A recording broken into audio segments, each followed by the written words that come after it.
please welcome to the stage David Arnold. Thank you. Good evening, Peyton! Hello! Hello. It's lovely to be here, but I've got to start with an apology. I brought the wrong glasses.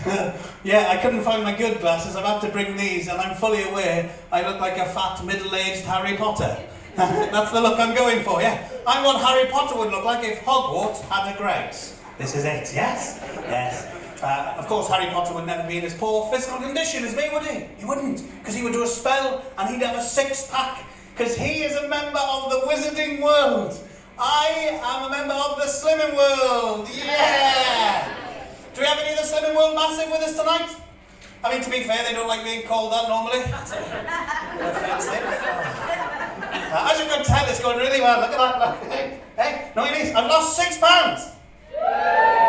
3 years it's taken. 3 years, can you believe it? If you don't know Slimming World, it is a diet club. It's a little bit like Weight Watchers, and the way it works, it's great. You can eat whatever you want, whenever you want, and then on the day of your weigh-in, you starve yourself and hope for the best. So that is it. That is it. I know I needed to lose weight. A stranger came up to me and they pointed at my stomach. They said if that was on a woman, she'd be pregnant. I said it has been, and she is. It's nice to be here. My name is David Arnold, also known as Welsh Dave. Welsh Dave. Apart from when I'm in Wales, people just call me Dave. It'd be weird otherwise, wouldn't it? What? Do we have any Welsh people with us tonight? Thought it was a long shot. If I'm honest with you, it's a shame. It's a shame. We only need 5 of us for a choir. We could have had a sing song. It could have been lovely. I'm a proud Welshman, but I don't speak Welsh. I don't speak Welsh. A lot of people in Wales don't speak Welsh. Even the people that make the road signs in Wales, in Welsh, don't speak Welsh. They have to email them off and have them translated. And I know this for a fact because where I live there's a sign at the top of the road and in big letters says no access for heavy goods vehicles beyond this point. And underneath in Welsh says nid oedd yn y swyddfa a hyn o bryd. Which roughly translates as I'm currently out of the office. That sign stayed up for 3 years and nobody noticed. No. There's a very good reason I don't speak Welsh. I gave it up in secondary school. I took up French lessons because I had a big crush on my French teacher, Mr. Williams. Oh, he's a handsome man, to be fair, and I was at a difficult age. I was. Even my own mum thought that I was gay. She did. My mum was convinced I was gay. I can't say I blame her. She did walk in on me with a boy called Henry. I say a boy called Henry. He was a vacuum cleaner. Lovely big red smiley face. Who could resist, you know? Mum was always a bit more rough with him after that, pulling him along by his sexy trunk. Dirty boy! Dirty. It's not a trunk, no. No. I didn't have a lot going for me when I was a kid. I had glasses, braces, a grommet in my ear and a built-up shoe. I suffer with asthma, I've got eczema, I've got more allergies than you can shake a stick at, which is ironic because I am allergic to sticks. It's true. And the kids in school, they can be cruel, can't they? They can be cruel. They used to call me names on account of my eczema. Horrible names, things like Flaking Stevens was one. My own personal favourite, Lionel Itchy. That's harsh, isn't it? Harsh. And that's not as bad as my friend Nathan. My friend Nathan in school, he was born with a deformed ear. He only had half an ear on one side of his head, the other side was fine. Right? Half an ear on one side of his head. And the bullies nicknamed him 18 months. Yeah. Because it's a year and a half.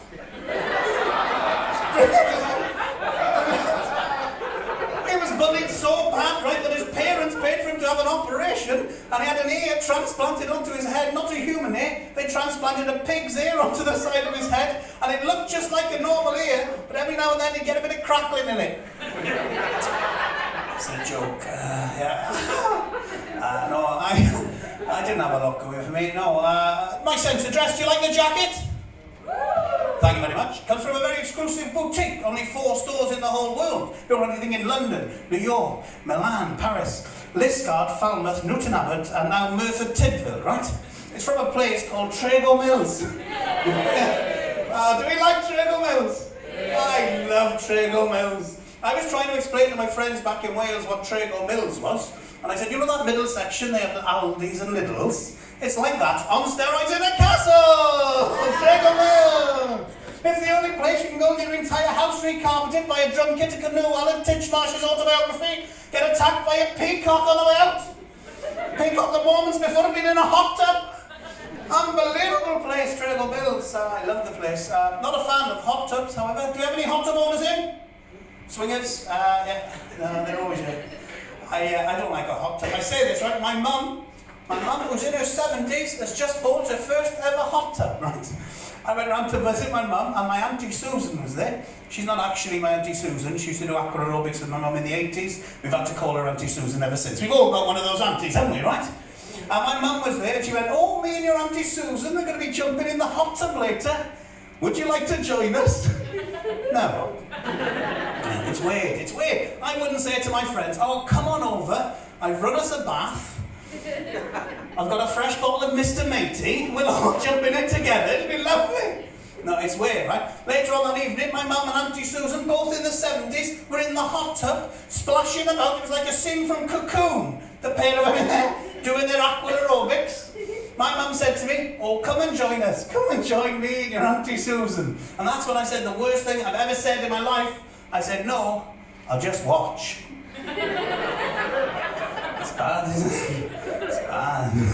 But despite all my ailments, despite all my shortcomings, I am a married man, yeah, to a woman, in case anyone was still in any doubt. Yeah, no, she's great. My wife, we got married in a castle, yeah. Only a bouncy castle, not made of money, no. But she's great, my wife. I've got to tell you this, we were in the supermarket the other day, my wife and I noticed they had 2 crates of beer for £20. I thought, that is a bargain, I'm having those. And as I put them in the trolley, my wife came along. She went, "Hang on a minute, you can't have those, we're on a budget." I said, "Then buy one, get one free." She said, "Bog off." She said something much worse than that, really, but I've cleaned it up a bit. She made me put the beer back, right, but I wouldn't have minded. But a few moments later, we were there in the hair and beauty section, and she started putting all this makeup and all this beauty cream in the trolley. I said, "Hang on a minute, I thought we were on a budget." She said, "We are, but I need this to make me look beautiful." I said, "Well, that's what the beer was for." She's great. No, she's great. We've been married a while now, and the spark goes off the relationship a little bit. She suggested we spice things up recently with a bit of doctors and nurses role play. So I put her on a trolley and ignored her for 2 days. We did argue that night. We don't argue very often. The most recent argument we had, my wife and I, was about the toilet seat. Because you ladies, you don't like it if the toilet seat's left up to you. You hate it because it's cold and you nearly fall in. I understand, right? But I left the toilet seat up, and she was giving me stick for it. So to teach her a lesson, I left the toilet seat down, and I did a wee in the sink. She hit the roof because I hadn't taken the dishes out first. Furious she was, furious. Ladies and gentlemen, that's nearly my time. I'm going to finish with something a little bit different, right? So I started doing comedy because my dad was a comedian. He used to perform in the hotels and the holiday parks around West Wales and Pembrokeshire and Tenby when we were kids. And this is something he used to do as part of his set. And I'd like to finish with a tribute to my 2 comedy heroes, which are my father and the late, great Tommy Cooper. Is that okay? Yeah. I have no idea how it's going to go, but we'll give it a crack.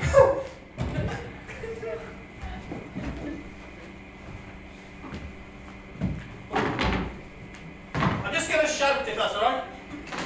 It was a Thursday night in Paynton, and a happy crowd was there. The Redcliffe Hotel was full of people. Lots of noise filled the air. In the middle of all the gaiety, the door banged open wide. A torn and tattered tramp walked in. "How you doing, folks?" he cried. The crowd just looked at him and laughed and suddenly began to jeer. When a sailor standing at the bar said, "Ship ahoy, mate, have a beer." "Thank you, son," the tramp replied, "but beer and me are through. I'll never touch another drop, but I'll split a bottle of rum with you." Then up jumped a banker who happened to be there. "Throw the tramp out," he cried, "he contaminates the air." "Them's harsh words," the sailor said. The banker said, "So what?" "Them shooting words," the cowboy said. "They were aiming to be shot." Aiming to be shot.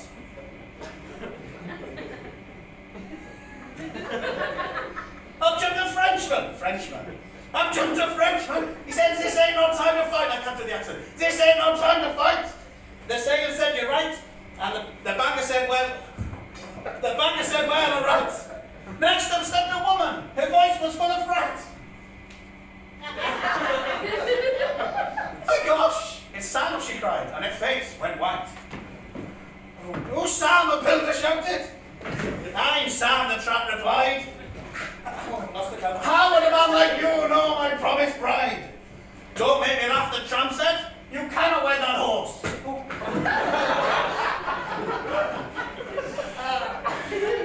Why not, said the builder. Oh, the tramp said we never will divorce. It's going well. It's a lie, the woman shouted. It's the truth, the tramp yelled out. Then up jumped the sailor, he said, what the hell's this all about? What's he got to do with you? There's a cowboy. What's he got to do with you? Said the cowboy. The builder said, shut up. The Frenchman, I've lost the French. The Frenchman said, take it easy, boys. And the builder said, come and have a go if you think you're hard enough. That tough guy. Said a pilot. Who've been standing in the bar. Then the cowboy hit the builder, and the builder hit the floor. He got up and he shook his head, then he slapped the woman's face. She let out a scream.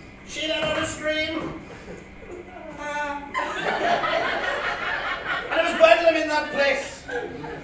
In came a Russian, and a pirate, a British rail train driver, a wrestler, and an elephant. And in the middle of the fight, you could hear the knuckles crunch. When all of a sudden, they heard a policeman's whistle, and the policeman came in and nicked their goddamn bunch. The end, thank you very much. Thank you. Good night.